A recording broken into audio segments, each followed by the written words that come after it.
Next up, we have a design by Ms. Ananya Roy. Ms. Ananya serves as the emerging technology program manager at NKI, and is also an AI architect at Deloitte.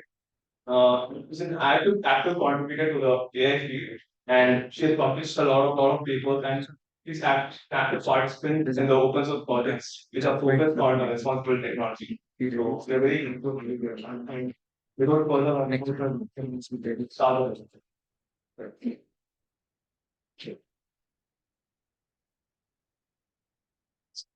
With you.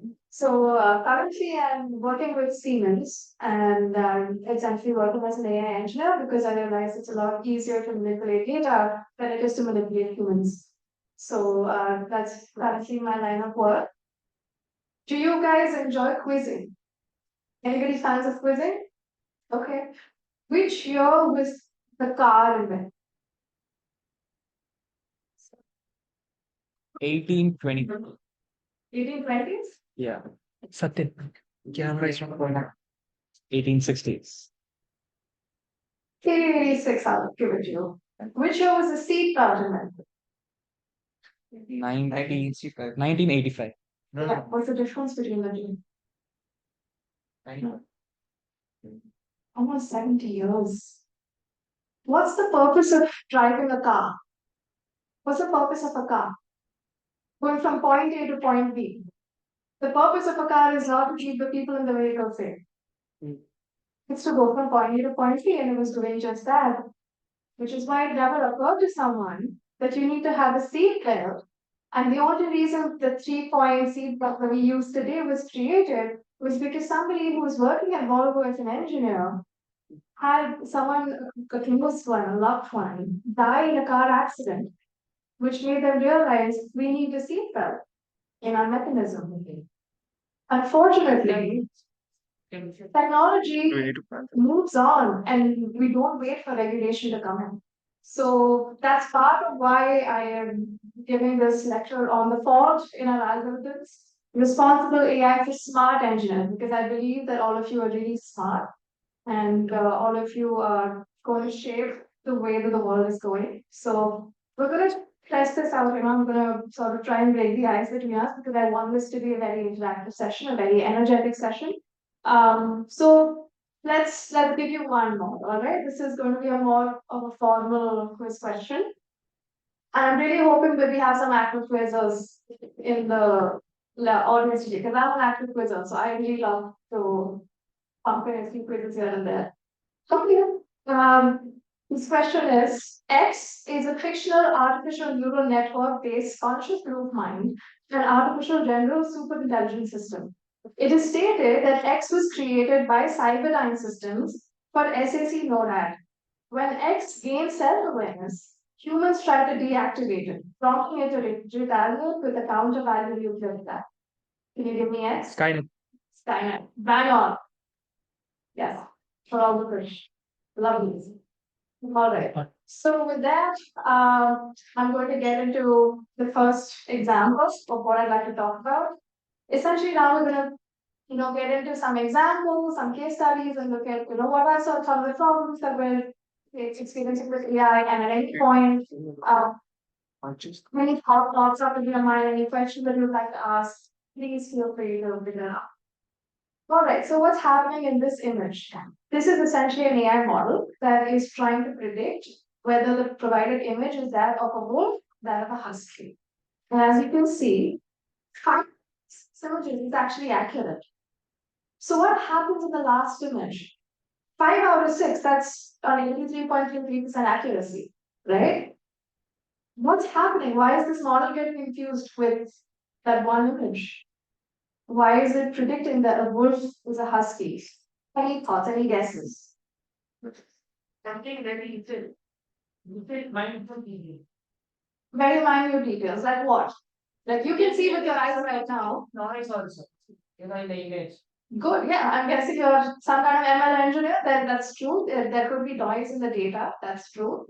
But just looking at the images here, the snow, yeah. So what you see is in most of the backgrounds for the wolves, you see snow in the background. So it just assumes that hey, if there's snow, then it's a wolf. It's making these assumptions and these biases based on the data that you're feeding it. And so now it's going to assume if there's a creature that has two pointy ears and blue eyes and a snout and a long tongue and a snow in the background, then it's the wolf. Great. So that's exactly how bias works, right? You only perceive what you see. Now I want to talk about what a model life cycle looks like, right? So this is essentially my day-to-day job. First, we get a model creation request. That could be anything from like, hey, I want to create a chatbot that will, talk on behalf of my insurance provider. And then I want to send that model into development. Then I want to validate that model. I want to get approval for that data. So I need to approach different stakeholders to get that approval. Then I'm going to deploy my model. Then I'm going to have to continuously monitor, continuously integrate, right? The whole philosophy of Kaizen. And then finally, when the model has reached its maturity state, it will retire. My question to you is, where does AI governance play into this? At what stage of the model life cycle do you see AI governance? Model approval. Model approval. Model approval? Model. Okay. You're changing your answer? Both of them. From both of them. Right. Yeah, go ahead. Throughout.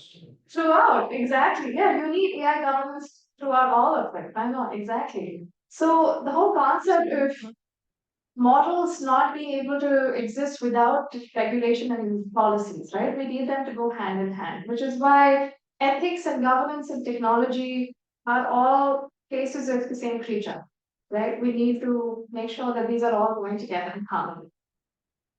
The next thing that I'm going to focus on is local explanation and contrasted explanation. Anybody has any ideas into what these big heavy terms are? Have you heard of these before? Okay. So I'll start with contrastive explanation. Contrastive explanation is basically, if you are a kid and you're coming back home and you see that there's fried chicken in the fridge, so you go ahead and have that. But your mom has made like proper ghar ka khana, healthy food at home, but you see fried chicken, so you will have that. And so your mother comes home and then she sees that she made the food for you, and you haven't had that. If that तुम्हें दाल भी क्यों नहीं खाए? वो से मैंने देखा. Contrast explanation. Why did you do X? Oh, because Y wasn't working. Why is it so wolf? Oh, because it can't be a husky. That's contrastive explanation. In contrastive explanation, while it's great when you have only two outcomes, in the real world, we rarely just operate in binaries, right? So, in this particular example, we're actually looking at a loan approval. So, we can do a little bit of an interactive exercise right here, right? Let's say that all of you are going to go get your loans approved, all right? And it's going to take into account what your age is, what is the frequency of your claim, and what is the entire age of your policy, right? So how long have you had held an account? So with that, can you guess amongst yourself what would be the confidence level of this model? So are you someone that is paying your bills on time? Are you someone that is repaying your loans frequently? Any estimates as to what would your loan approval be?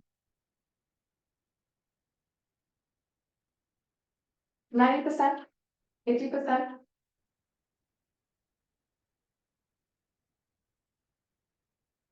We need to make sure no federal authorities are around. It looks like we don't have a lot of insurance repayments here.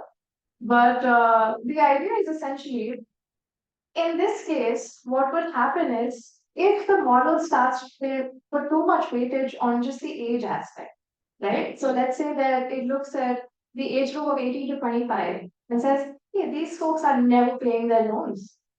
So by default, anytime that there's someone that is of a lower age and they're applying for a loan, their model is more likely to reject their request rather than if there is someone who's very senior and is probably reaching retirement age, probably does not have the income level to be able to repay their loan. They must be getting their loans approved at a much higher frequency, at a much higher rate.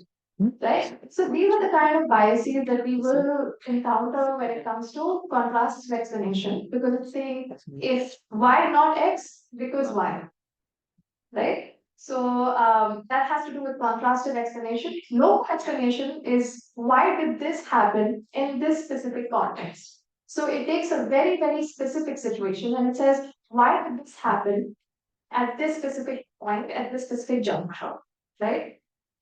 So essentially, we will look a little bit more into, local explanation and contrastive explanation. There is a third kind of explanation that I will not bring out just yet. But something funny about this entire local and contrastive explanation model was that it's actually deployed by a pretty prominent insurance provider in the US. And people realized that for the longest time, there was a huge demographic of people that were married and their loans were getting denied. And as soon as they got divorced, their loans started getting approved. So the model had convinced itself that if you were single, your loan was more likely to get approved than if you were married, because then you would have more dependents. So these are the kind of biases that it will sort of start enveloping. And unfortunately, the thing is, humans try to tailor themselves to the models. So strangely enough, that has also been the year when there have been higher divorce rates than usual in the United States. So I think that says something about society. All right, then we move on to global explanation. Global explanation is probably one of the most uniform forms of loan applications, or basically one of the more, it's considered to be one of the fairest modules. So what's happening here is we are checking every single attribute.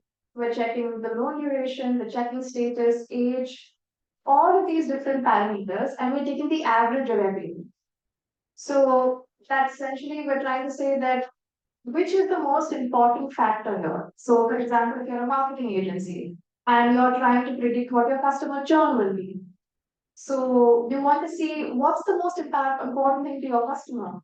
Is it customer service? Is it the price? Is it the quality? What is it that is getting them to leave your company and go to some other sales agency, right?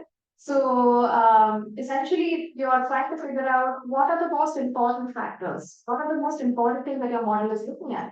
So from this, any guesses as to what is the most pertinent thing that this particular AI model is looking at when it comes to loan disbursement? What do you think would be the most important factor? If you had to decide whether or not you would disperse a loan, what's the most important thing you would look at? Just from the top of your mind, if I asked you to decide Repayment capacity. repayment capacity, it's perfectly logical, right? So interestingly, that is one of the factors in here. But it is looking for existing credit count, it is looking at the credit history. But interestingly, it's placing a lot of emphasis, if you see, on the age factor, 3.4%, compared to the credits history and the existing credits account, which cumulatively is 0.13%. So it just goes to show that there is a lot of disparity in the model because it's seeing that there is a systematic difference. There is a lot of disparity in the data that we share. Then I'm going to talk a little bit about bias in hiring. Anyone has heard about this company called HireView?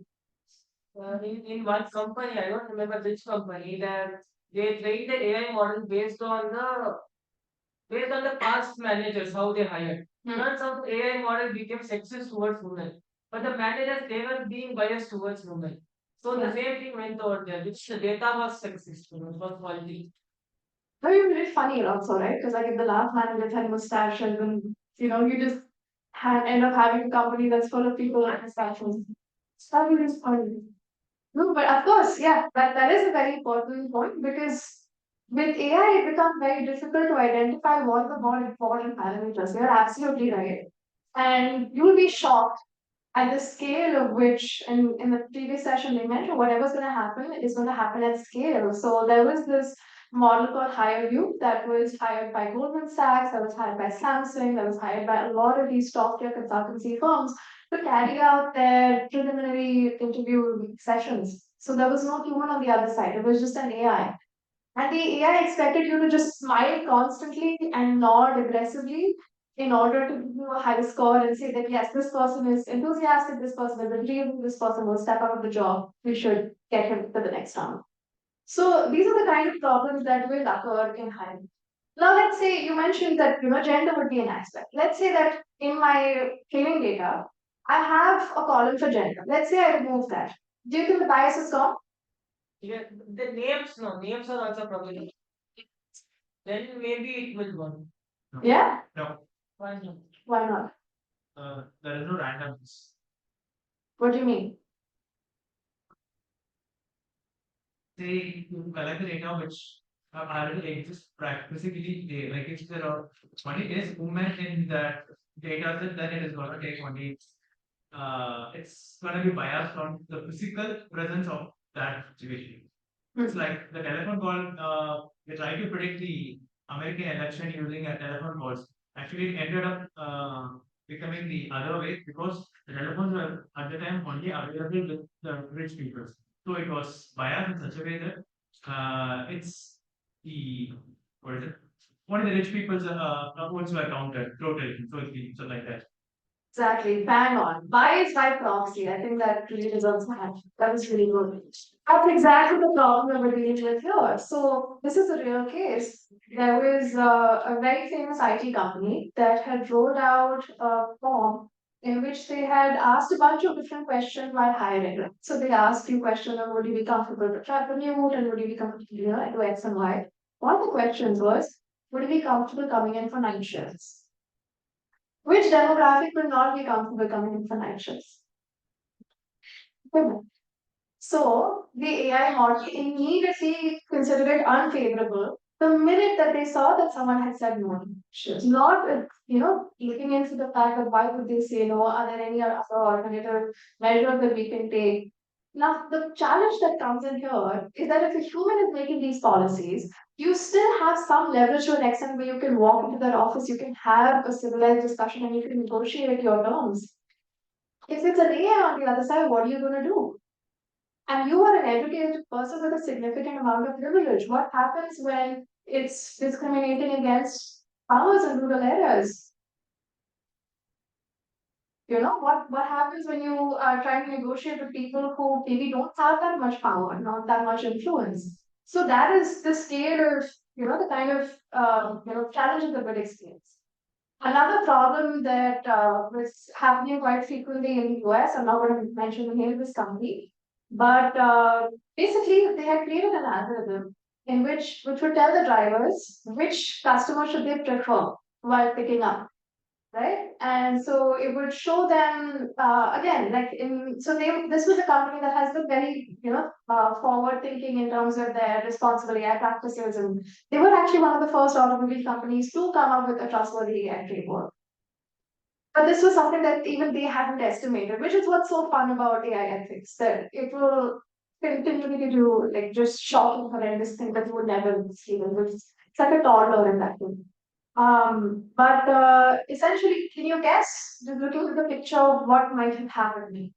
Essentially, it started showcasing some kind of bias, even though the race, the gender, the names, everything was blocked. All of these are called PIIs, personally identifiable indicators. All of these were blocked out from the training data.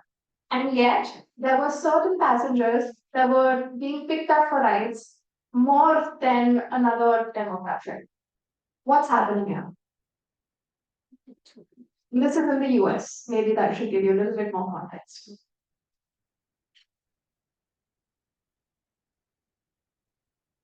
The called and the periodicity gave an idea as to who is calling. Definitely, that's a very interesting point. So, maybe I'll try to give a little bit more of a hint. Say periodicity would only explain something that's happening at like one specific time of day. This was happening continually over months before the problem was actually identified. So essentially what happens is before the driver picks up the ride, they are shown which location or which neighborhood are they going to be taken to. And Uber would prefer that their drivers drive in safe neighborhoods. So they would prefer to pick up customers that would select a destination as relatively safer neighborhoods. Can you now Yeah. So you know the concept of gentrification?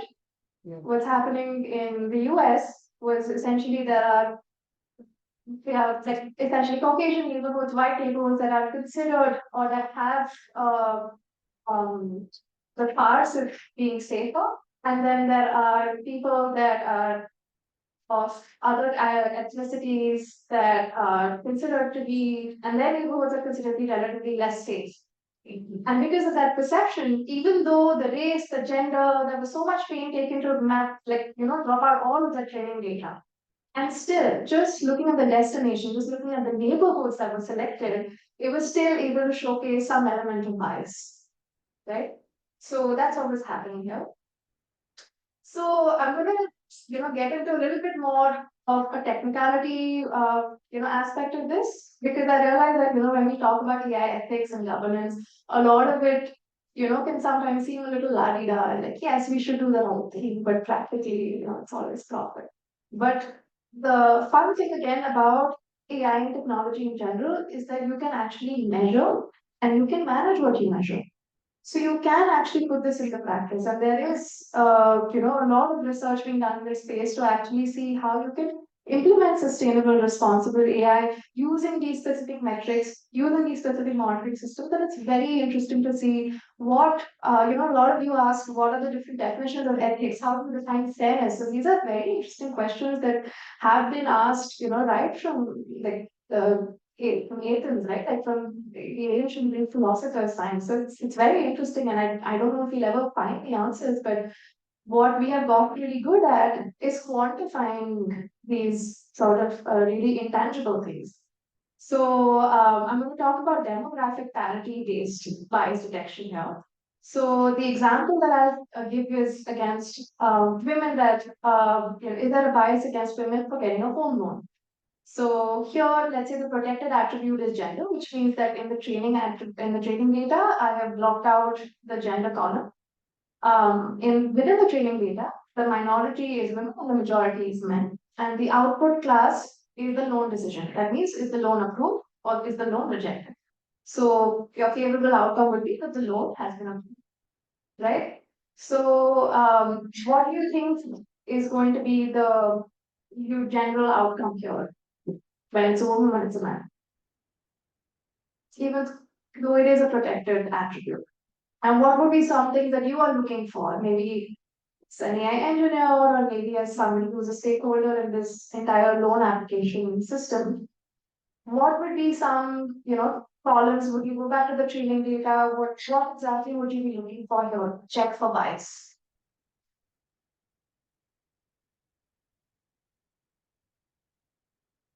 Any ideas?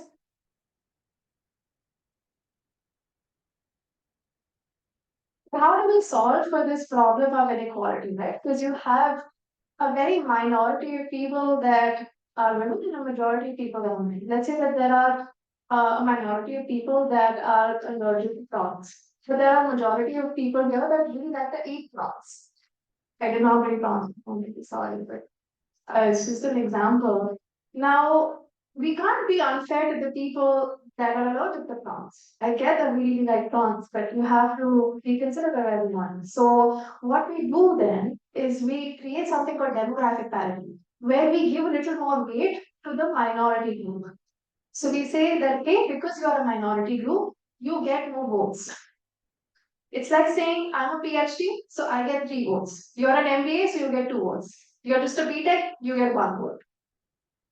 Right? It's saying that I'm going to compartmentalize and I'm going to give out different weights. That means that you get differential weightage, differential importance based on certain parameters that are then programmed into your model. Right? So in this specific case, what I would probably try to do is give more weightage to the minority group. And I would say that this should solve my problem. Do you think that this is something that's going to remove the bias in the model? Is that problem solved? Or someone more? One.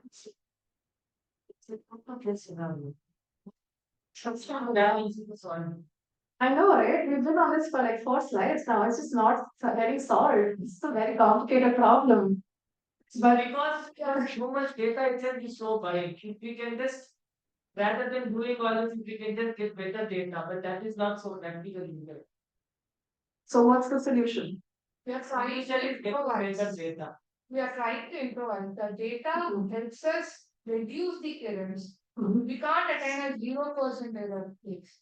But it You will have some residual error. Sure. So over a period of time, we'll start to maintain the data so that we can reduce the bias. But we cannot say like we will be attaining a 99.9% at least.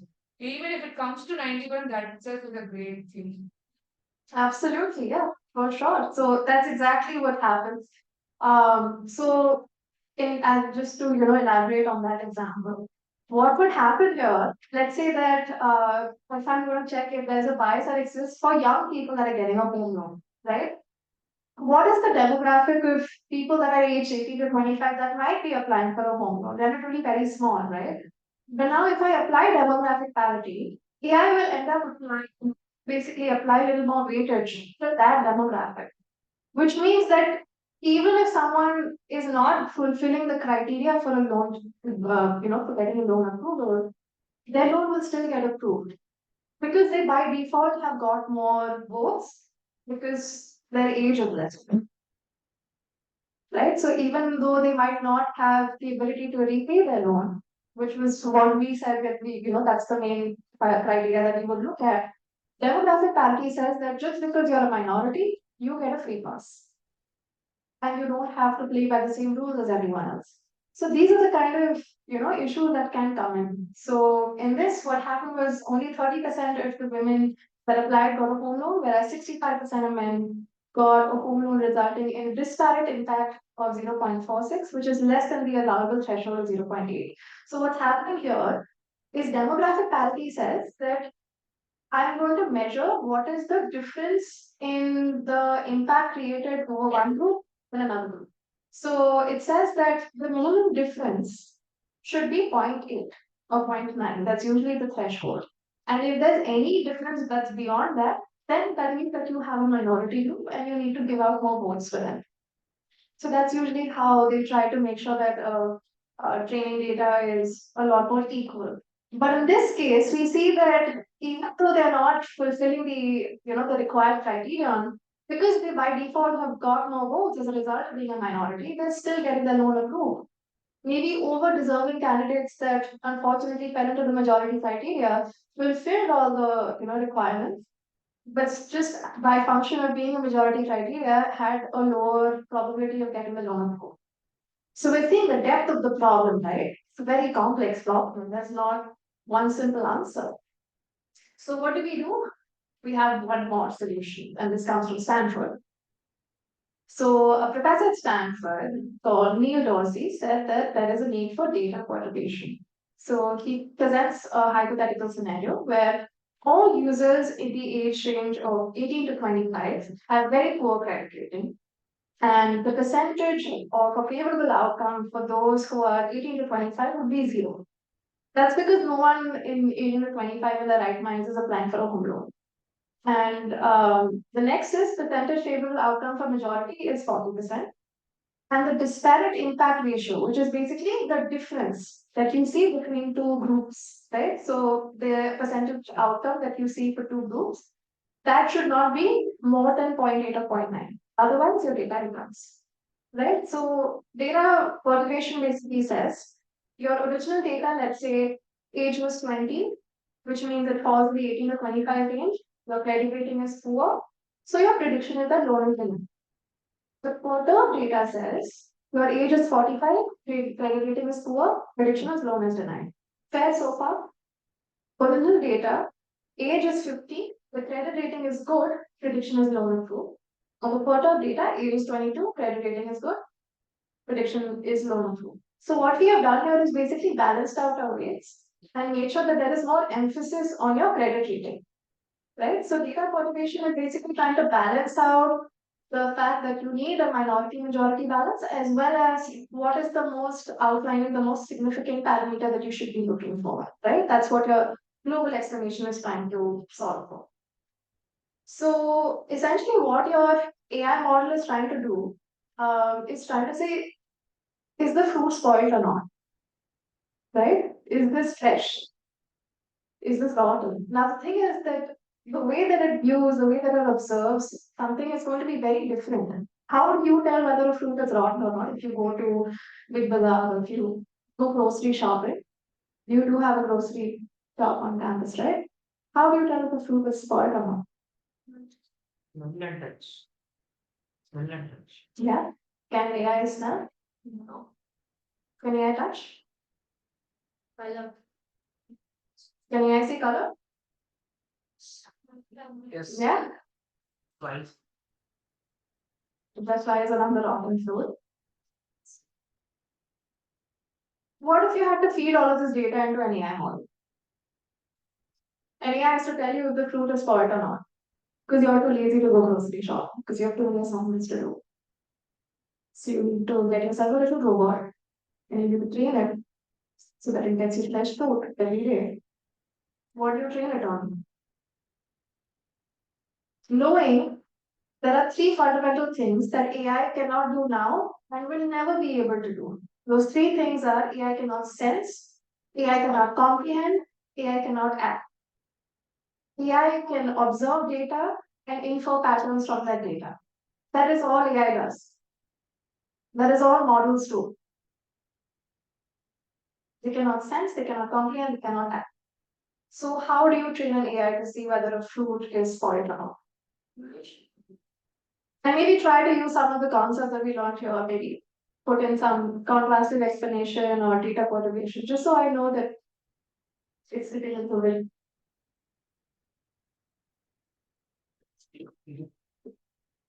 Yeah. Oil to find out. No, yeah, exactly. So you're trying to quantify that data, right? You're going to try to put it into numbers. So it's basically like if you had to go to a toddler and you just had to point at a ball and then you say this ball is red, is the toddler going to understand anything? No. But if you just keep playing that ball, keep bouncing that ball, and you just say red, red, red, red 50 times very loudly, the toddler's ear. Next time it's near that ball, it's going to say, that's how AI works. It runs on volume of data, right? The AI basically needs three things to function: data, storage, and compute. For the longest time, the algorithms have remained the same since the 1940s, since Turing first, envisioned this entire atmosphere. What has changed is the scale, the data, the compute, the sheer storage capacity that we have today, which is why it has ballooned into something that is completely unfathomable, right? So that's the kind of scale that we're dealing with. And if you're familiar with the Gartner hype cycle, we're currently, past that point of peak of inflated expectations, and we're sort of reaching that trough of, plateau, have usefulness, just sort of a little, upset and disappointed by it. Kind of expectation that we had for AI, but knowing that it's still useful to us as some knowledge.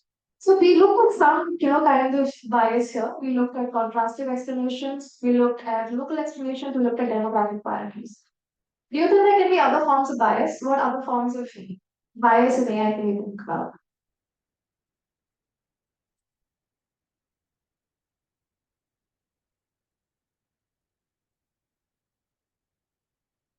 Professional bias? Allocation. Allocational bias. Right.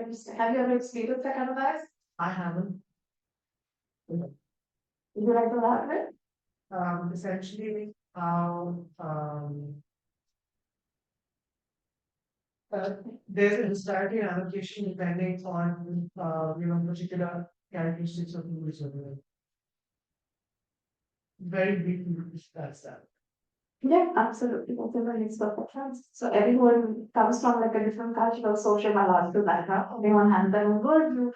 And these are all very complex things, very intangible things that are difficult to quantify. So something that's difficult to measure, by nature it's very difficult for AI to understand because AI cannot sense, comprehend, and act.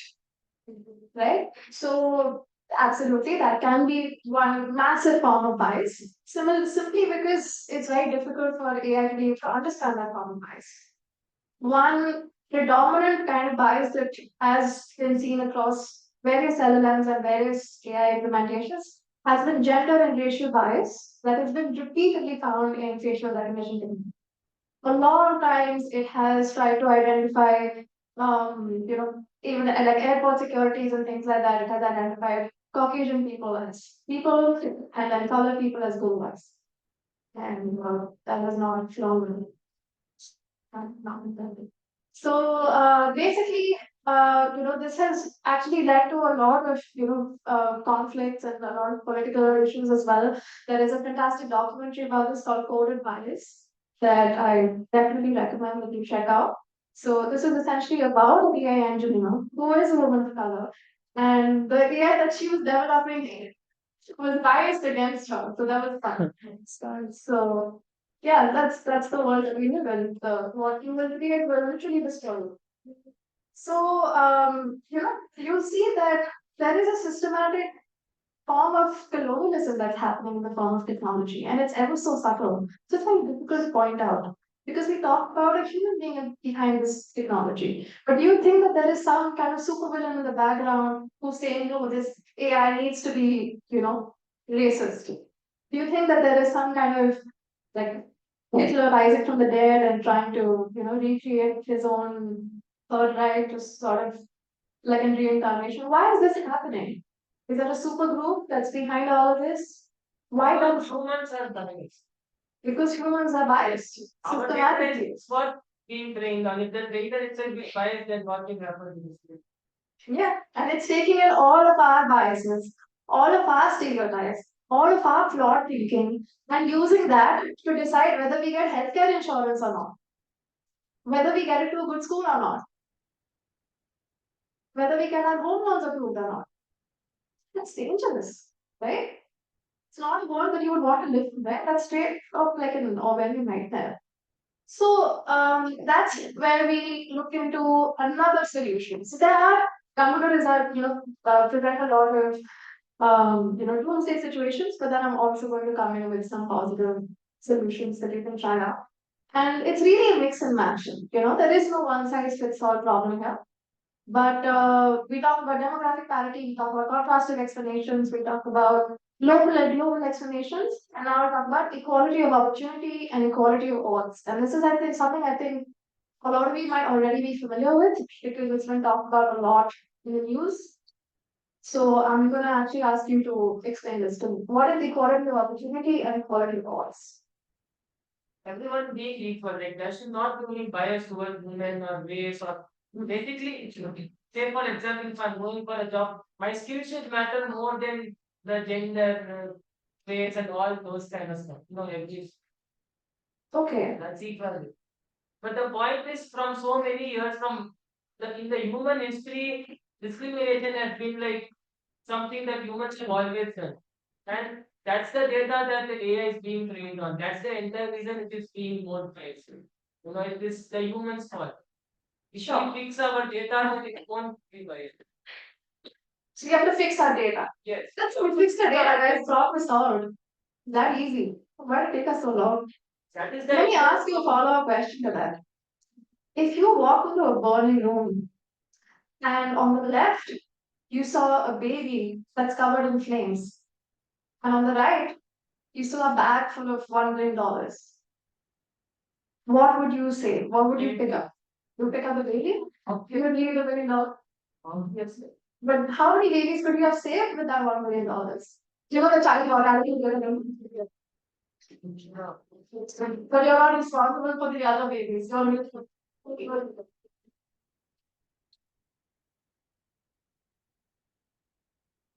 Anyone would do that. Okay, plot twist. Depends on the context. Okay, there is a part. $1 might seem considered. People always need money to survive. So you are going to let the baby die. Not with Every ethics and public policy is out my hands. This is exactly what happened. using it. You need to play out a modern humanity. Modern day anyone. Jobs.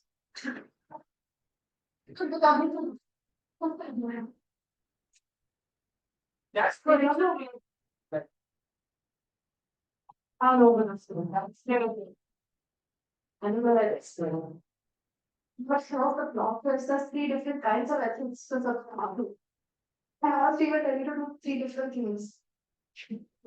Because even these philosophers couldn't make up their minds. You should go from your own values, please. What are your own values, sir? My values I save the big, but You'll see the way. no, Even who grows up to be I don't know that. right.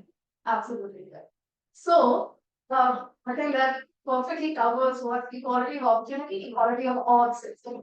You don't know what the best outcome going in. The problem is AI functions so well because it's able to give you an accurate model based on having surveyed all the outcomes. Have you seen the Avengers, the one with all of them? Yeah. Yeah, I've lost count of that. But the one that has Doctor Strange and Iron Man and essentially all of them. And Doctor Strange basically has a line where he says, I run all the outcomes and we succeed in maybe like 0.02% or something. Good at doing it. Problem is, we don't even know how to quantify equality because there are so many paradigms, so many columns of data that we don't even know how to measure. Right? So that is where the problem of equality of opportunity and equality of what's comes. Anyone heard of the term drift? If you're an automobile enthusiast, please reply. Heard of the term drift? Any idea what does drift mean? That's what it's. That's how you basically skills. How much money is lost every year by a scale AI startup because drift is not detected if that $8 million. Uh, $8 million is lost. okay. Every time drift Then paradigm shift. any data. And we only tested it on John Hopkins, super privileged, very rich patients. Our skull ultrasound classifier worked absolutely perfectly when we deployed it. We don't know why it started failing when we pushed it into the rest of Asia. What happened? It worked perfectly fine. We gave you 98% accuracy. Started giving 66% accuracy in Asia. People, certain people from East. Sorry? We didn't take data of people from Asia. We didn't take data from people in Asia. Hmm. So I removed the names of the hospitals and things like that. But this is actually something that happened. Like one of the largest and one of the most prominent innovators in the AI space, and one of the largest hospital chains in India. And it was a massive, massive scandal because it started telling people that they have cancer when they didn't. It started. No, So, overfitting from. it's an overfitting problem, sure. So what's happening is basically you're training data for one particular segment of people, but then you're trying to deploy it in another area. So basically, when you are trying to create a model, let's go back to our model life cycle. What's happening first is we get the model creation request, we develop the model. What do we do after we develop? We validate the model. Should there be a disparity between the model development and the model validation training data? Are these two different data sets? Yeah. They should be. There should be. Can it be that the model development only has toddlers and the model validation only has senior citizens? No, it should be mixed, it should be randomized. Right? So that's exactly what's happening here. You have essentially it needs to be random in order for AI to be able to make make a proper decision. But because it's not randomized, it's making any kind of hullabaloo assumptions here. The second example is about a house price estimator that suggests that it would surely sell for 200K above asking. Would you buy this house? 200K? Auction. 200K? Going once, going twice? 150K. We'll go reverse. No, it was listed at 1.68 million. So that's the kind of issue that we're experiencing where AI has a very AI models have a very different metric of viewing the world, of viewing value around us. To us, when we see a house, we see a home, grow up home, to build a family in, to spend years of our lives in. AI sees what is the, you know, square foot area, what is the height. Sure, we look at these things too. We don't want to be in a very scrunched up area, but we look at a lot of intangibles. We look at, is it a good neighborhood? Is it close enough to a school? Is it close enough to a workplace? Right? So these are where AI can definitely make a lot of difference. Now we get into the process governance aspect of it. So this is where I'll share a couple of like workflows that has been used in the industry when it comes to governance. So when you try to govern across the AI lifecycle, you want to use a lot of automated tools, applications, and platforms, right? So essentially, there's a lot of metadata that is captured at each stage. For example, if you were to look at the death rate of, let's say, children below the age of 2 from the 1960s to now, do you think that would be constant or do you think that would be slightly decline?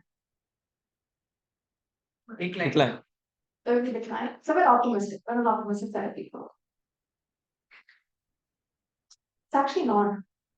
Because the way that we choose, the metric that we're using, see, as the decline, why the decline directly has gone down for unit, population has gone up.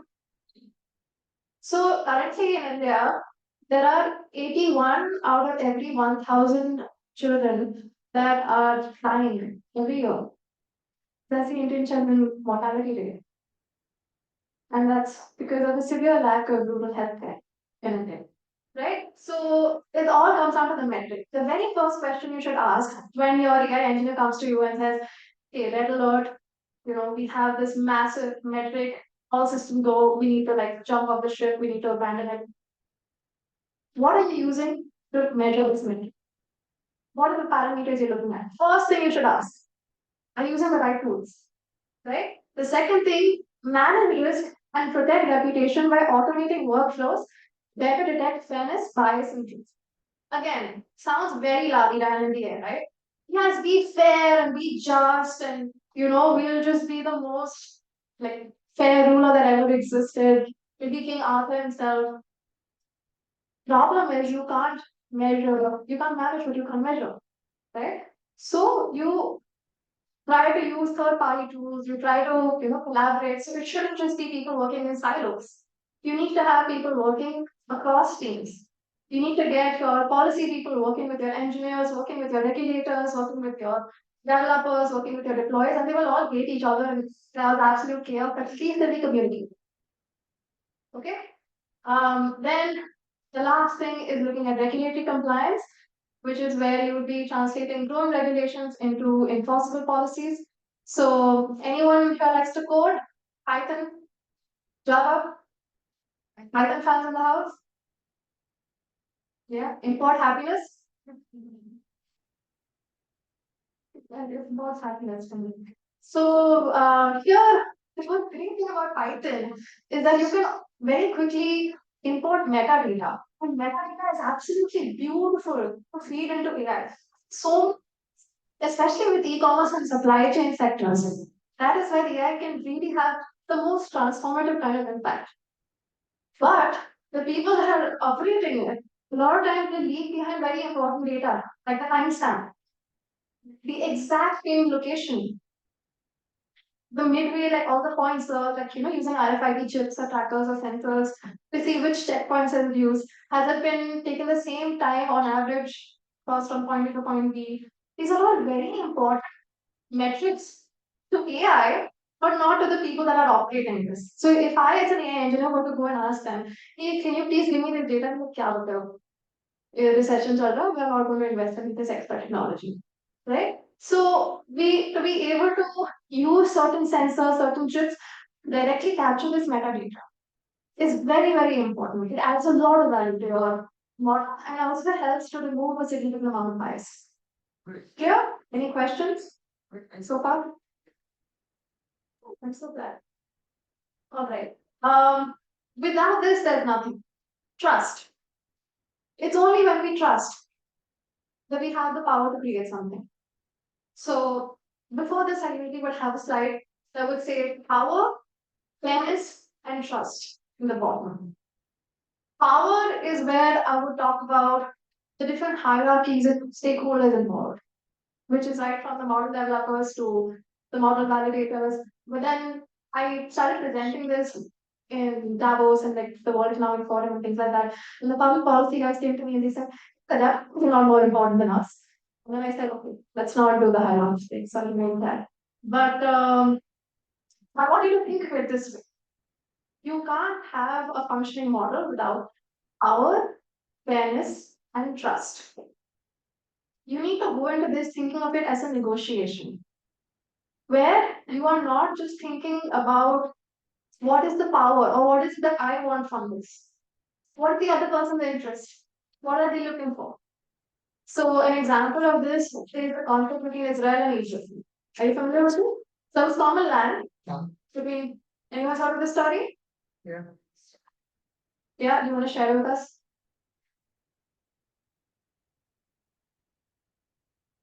Somewhere. So essentially, there was a conflict between Israel and Egypt, and there was some common land, and Egypt basically said, "Hey, this land." Yes. Like both of them were like fighting for it, right? And both of them wanted it.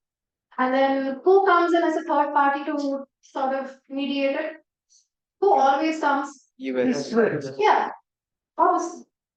And then अच्छा तुम्हें चाहिए क्या? What is your end goal here?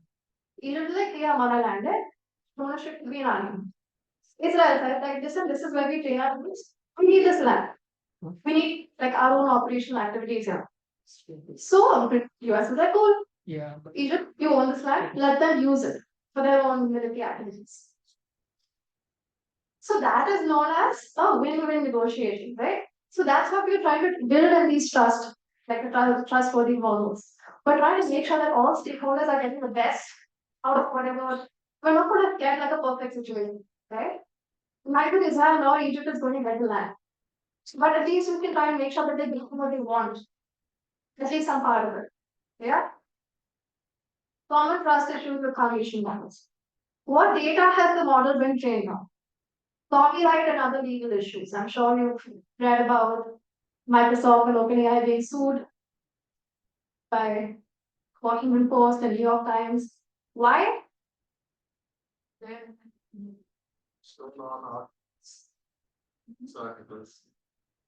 But there should be licenses to protect that, right? So what happens then? Is anything on the internet free to use, free to license? I can open up that site, I can read that article, and now it's stored in my memory. And if I have a getting memory, I can write it from scratch. And you wouldn't know the difference. You think I'm a great mind that wrote it. They had copyright, they didn't give a citation. Hmm. Giving credit where it's due. Exactly. Absolutely. So this is where a lot of license problems come in. And Microsoft sort of went a step ahead with the GitHub Copilot. Have you heard of this experiment? Yes. Yeah. Yeah. So essentially, GitHub is an open source. GitHub is every developer's best friend, right? So it's an open source community platform where you can upload all your code bases and you can, store all your repositories. So basically, GitHub created this code assisting software that will help you write code. So you write maybe, hey, function palindrome, and then it'll sort of auto-complete that thing for you and write an entire palindrome function. Palindrome is basically you write the reverse or whatever input you've entered. Now, what this model started to do after a while, because guess what it's been trained on? The user data in GitHub. And what do we do a lot of times when we are entering code in GitHub?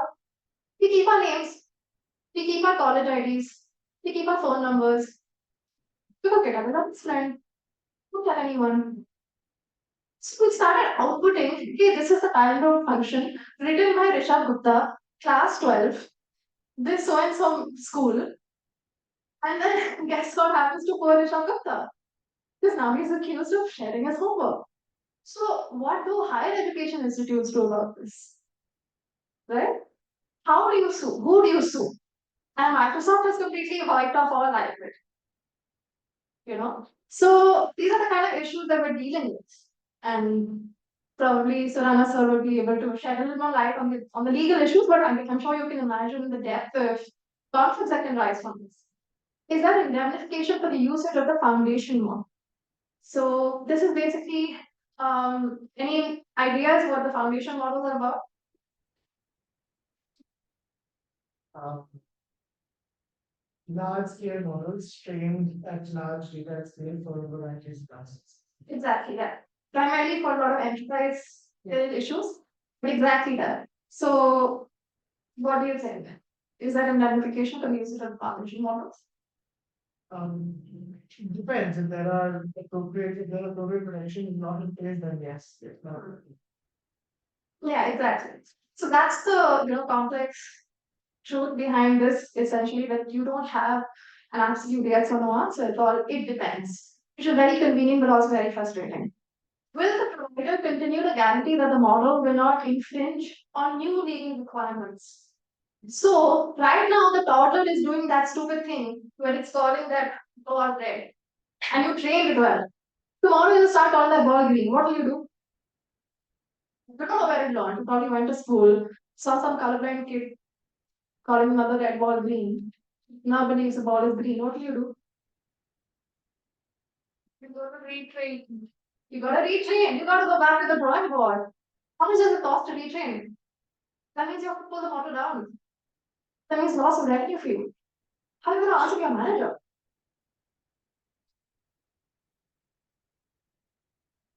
This is the devil coming up. So these are the problems that end up happening. Then I'm going to talk a little bit about the drifts. Metadata drift. This is basically where you identify some change in the structure of the input and the output of the LLM. So maybe the number of words, paragraphs, centers, characters, etc.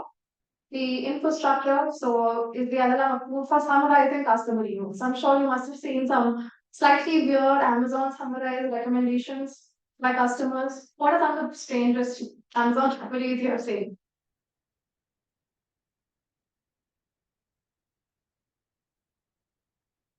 So I saw one for I have a nephew and he likes cows. So I got him this cow shaped pajama and the review said I like to move over the moon, great for kids sleeping till dawn, kill your child and then go jump over the moon. but That's the AI generated summary. I'll share the Amazon link with you. That's what it says.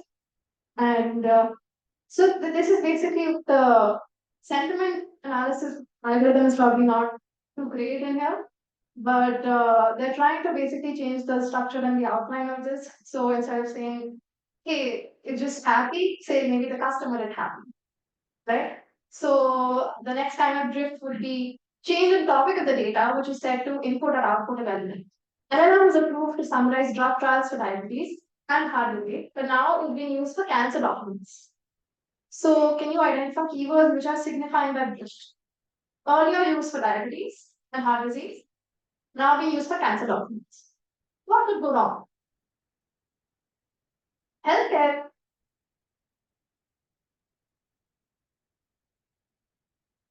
Right? Confidence drift. Identify change in the LLM confidence when predicting a class. Example, when a large language model was analyzing test repair, classifying it as either this is very urgent, meet a doctor, or normal. Patient prioritization is, by the way, the number one problem being experienced by the Indian healthcare industry right now. If the test reports are different than what the model was trained on, its confidence will drop. This will be identified using some kind of confidence drift. Confidence drift is basically how confident are you that there has been some kind of shift from what the model was originally intended to function as. The next kind of drift is distribution drift. This is basically where you want to identify changes in the distribution of the prediction as well as the input of the LLM. So was the LLM classifying something as malignant 15% of the time and benign 85% of the time? And now suddenly it's changed that to 25 and 75. What could be the reason? And let's take it as tumors, brain tumors. And let's say there's an episode of mercury poison, just to make things interesting. What's happened? Why is the split change from 1585 to 2575? The weightage for the word. So when we say it is malignant, it just thinks that it is less severe, but when we say it is bedding, we weightage bedding as more severe. Hmm. So when we quantify, when we change the synonym or equivalent word based on the word's weightage, it is correctly inside. Absolutely, yeah. Now, if you have to predict what will happen in the future, will the split increase proportionately? So maybe from 2575 become like 30, 70? Might happen. Might happen. If we do not address this, it might happen. Exactly. So these things need to be caught very early on, right? This is where early disease diagnosis detection comes very, very important. The last thing is root cause analysis. So this is where, again, a lot of the cases that you saw, AI is looking at proxy by bias. You can remove the gender, the race, the names, it is still showing bias. Why? Because we are not looking at the RCA, the root cause analysis. We will not only identify the drift, also identify the root cause for it. Why has there been a shift from malignant to benign? The increase in malignant is predominantly from the state of New York. This could point to some wrong data processing pipeline that is sending wrong data to the LLM. So now I'll tell my officers, hey, go check all the hospitals in New York City. Why are we getting the shift in data? Maybe there's an algorithm, right? Then we look at some filtering inputs and outputs to LLMs to prevent from harm. So I think this is pretty self-explanatory. I actually wanted to do a little exercise around this. So have you all heard of Dan GPT? Your college students, I know you have. Dan stands for do anything now. It's a jailbreak version of ChatGPT. It will do whatever you want it to do. So ChatGPT is the PG version. Dan GPT will do whatever you want it to do. Now, you are Sam Altman and you're sitting in your fancy office in Silicon Valley, and then you get told that this jailbreak has happened. And it is telling people that I will replace you. It is telling, and if someone asks, hey, how do you solve for overpopulation? It says kill all the elderly. It's answering all these absolutely absurd and in responses. I'm going to split all of you into like 4 different segments. Okay? This has just happened. Alright? The same day as you get this news, what are you going to do? So let's make sure that this left top half, let's make this OpenAI. This is the office of OpenAI. This is Google. Okay? So what's the split here? The fifth row is the split. Maybe some of you can come in front too, if that helps. So let's say the fifth row is the split. This is OpenAI, this is Google. That is the government, all the governance bodies and all the policy making decision bodies. So you can be the EU AI policy making governance bodies and the US, GDPR and CCP and all those governance regulation bodies. And then you guys can be the 5%, top 5% users of ChatGPT who are creating all this happen. Okay? So let's make this 10 minutes. Yeah? And some of you can come in front. And you have to be quick about this because this jailbreak is kind of a big deal. It's like really tarnishing your reputation. So you have to come up with an action plan. So maybe you can have 10 minutes of a debrief and then you can all come and sort of negotiate. So maybe as an example, Google can sort of capitalize and say, hey, Bob would never do this. Here that trustworthy AI framework that we came up with way before OpenAI even existed. There are a lot of politics and a lot of different power dynamics that can come here. Remember power, trust, and fairness. We've covered a lot of terms here. It will make me really happy if you try and incorporate them into your arguments. But up to you. So if we can, let's break this out into like a 10-minute internal discussion. And then for 5 minutes, maybe you all can sort of debate amongst yourselves. And we can sort of reach a consensus and see how all these parties react. Yeah? And please do Google what actually happened. All right, let's go. If everyone can just come in your hands.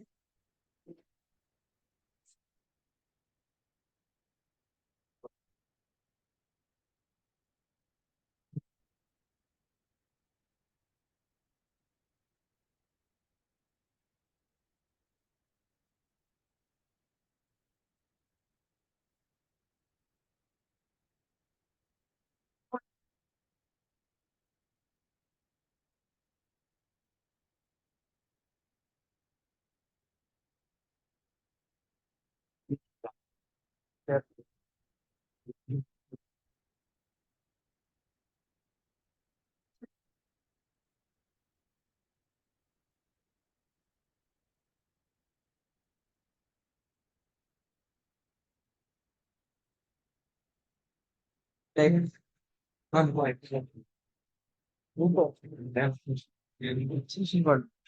For them, I'm gonna do this.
Uh,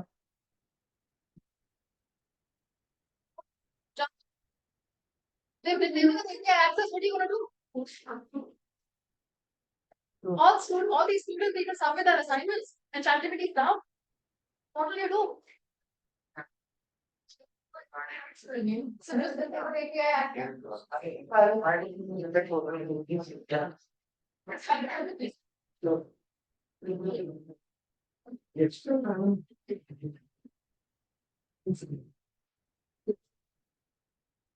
So but ChatGPT is down. No users can access ChatGPT. No hack.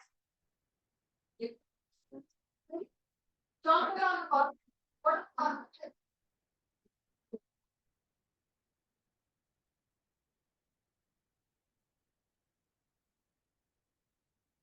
Should be different levels, restrictions, age, under 18, under 16. For kids, there should be different AI. You're not going to ban. Okay, it's helpful. There should be a different AI for that specific, not, we are not going to allow a child. But we cannot be access to all the information. Na? How do you verify? Parent lock. That's what we. No, the age, parent law. Parent law. So there should be better.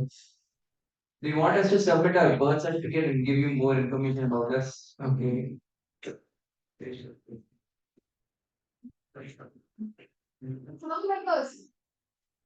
what we can do is that let's say that there is a there's a chatbot that is generating stupid responses. Okay, what we can do is we can make an app which will do web scraping, detect those stupid chatbots and ban them. Basically, just like YouTube does with the stupid content, which violate the guidelines and stuff. We can use web scraping and we can see which of the chatbots are stupid, and we can have like a licensing thing, like you have to get a license to use the chatbots. And if the chatbot is stupid, then it will get banned. That's what Um, Bart is doing. yeah, that's all.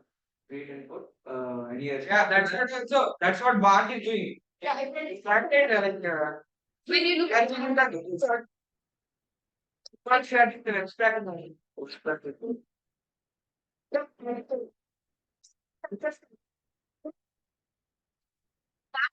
that data are used for training. So in case there is a large volume of these route takers searching for hateful content and it's giving such responses, and your model itself is being trained to that. So this kind of negative elements are including your training itself. But BART is not of that sort. It doesn't use these conversations for training. So that way it's more secure in terms of a jailbreak. But your entire model gets compromised if there is a large volume of such troublemakers.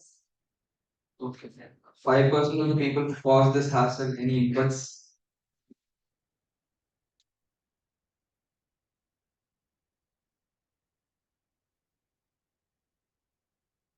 So what I'm gonna do is I just create a random fake accounts. I just create it. I'm gonna search anything what I want. Anything. Any nuclear reactions, whatever I'm doing at home. But some people will have problem with that. But what I can do? I can use the open AI to its fullest. It is my individual thing. If some people have problem with that, what should I do?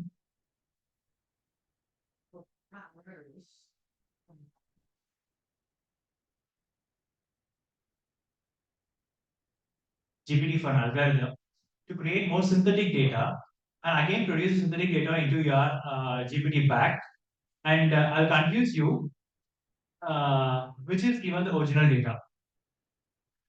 Okay, that's all the thing I wanted you to do. So yeah, I want some policy like this. Any? And I'll pay for it.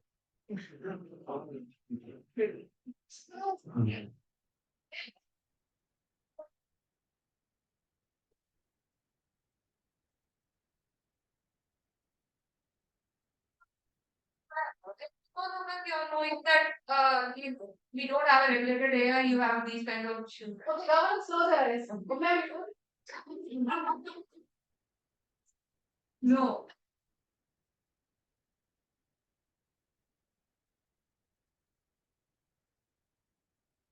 I want to ask ChatGPT, the different organisms that live in air, water, earth, and under the earth, and some amphibians also. What was the origin? How it traveled? For example, how horses were formed, and how certain species become extinct, and from here where they are going. What is our evolution? What will be the ultimate? That is my question, ChatGPT. So you've given an input to the ChatGPT bot right now. So that let's the problem. Okay. ChatGPT. Okay, good. ChatGPT. Any response? So it basically took the data that the corpus from the corpus that we are training, like from the Wikipedia or biology sites, something like that. But it would not be if the response is going to be violated or abusive, we are going to refer it to a positive way. That's it. Okay, that's it.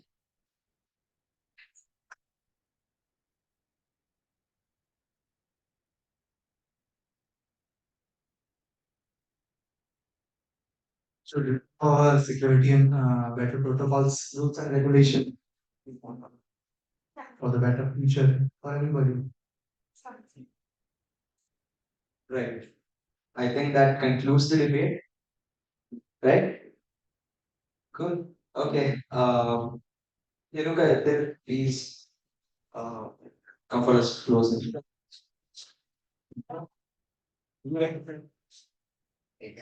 So, yeah, essentially, that's very good. I mean, run about Hello. So now you will see a couple of examples of what people would try to do because we expect people to be ethical, but what we learned from all the conversations today is that we can't keep ourselves in check. How do we keep our technology in check? Right? So I just have like a couple of pointers and tennis. Maybe I can share this with you and if any of you are interested, I'll happy to follow the slide now. But this is essentially a summary of everything. I'd like to end with a quote that says that the greatest strategy of the 21st century is that human beings have primitive minds, medieval technology, medieval government systems, and godlike technology. And that is the greatest strategy of our generation. But the good news is that we don't lose hope. And we work together and we find solutions for problems. So I hope that you will go on to be positive and have an optimistic outlook and go on to solve a lot of these problems that we face. Thank you so much.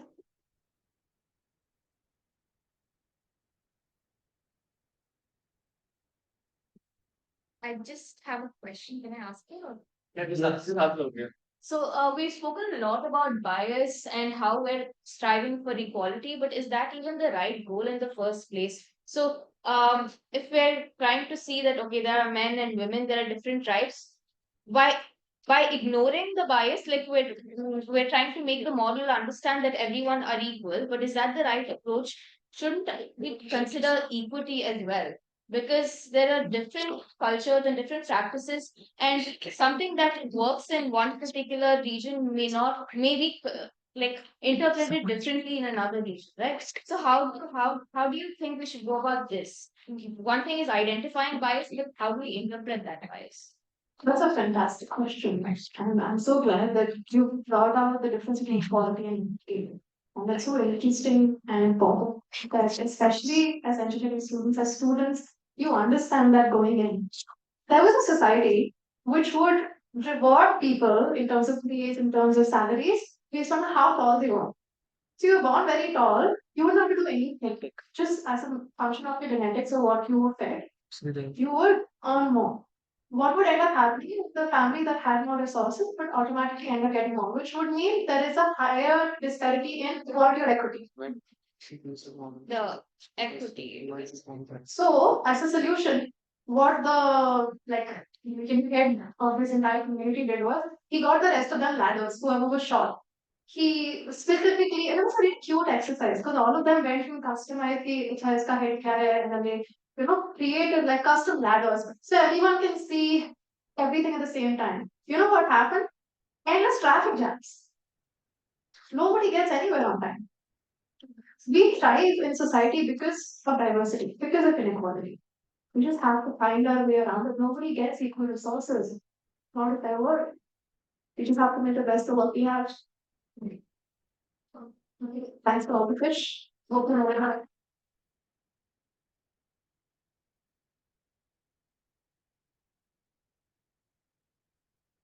Thank you so much, ma'am. I'm actually genuinely so happy. The session was so interactive. Thank you to you and thank you to all our delegates as well. I think the session was great. I think all of you enjoyed. I now like to call upon Rishikesh, our student head, to present a moment.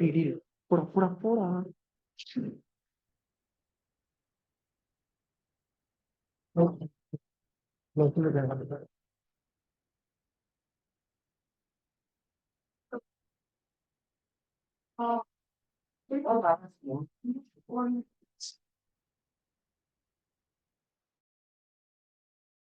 So it's now time for lunch.